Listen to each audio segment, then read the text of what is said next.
美国第一大城市纽约待着。今在你承受原来曼哈顿，童年的梦想，不看爷，不看娘，不看亲戚，不看朋友，不看男人，不看子女，看子党的温暖，子女以上。舆论的检判员来着，一眼看上去是个白美女，5500场累起了一桌单，其中有35场超过200米，世界500强的中部，绝大多数辣海一搭插队落。纽约的经济相当于唐朝辰光的西安，明清辰光的苏州。所以作为正宗苏州人，我觉得别个如此，60年风水轮流转。只不过现在正在最大的一搭跑车。纽约有盖雷大厦，苏州有高地园林；纽约有大西洋，苏州有太湖；纽约有寺院女神，苏州有国字塔；纽约有240年的山岳，苏州有2500年的历史。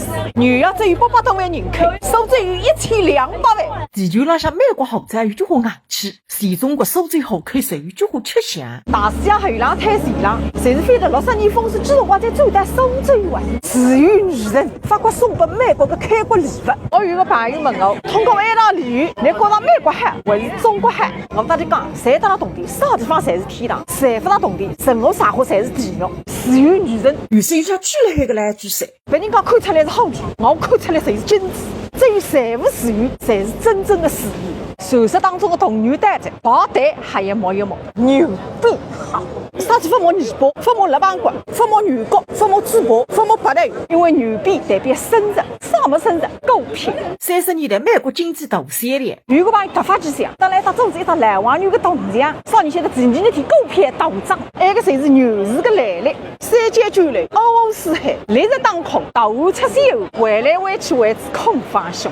所以讲，同龄人真的是全世界老百姓的共同爱好。中饭吃海，现在你开始等帝国大厦。1931年上个摩天大楼，最高第一间办日整整40年。看见一只金刚，一再回答30年之前。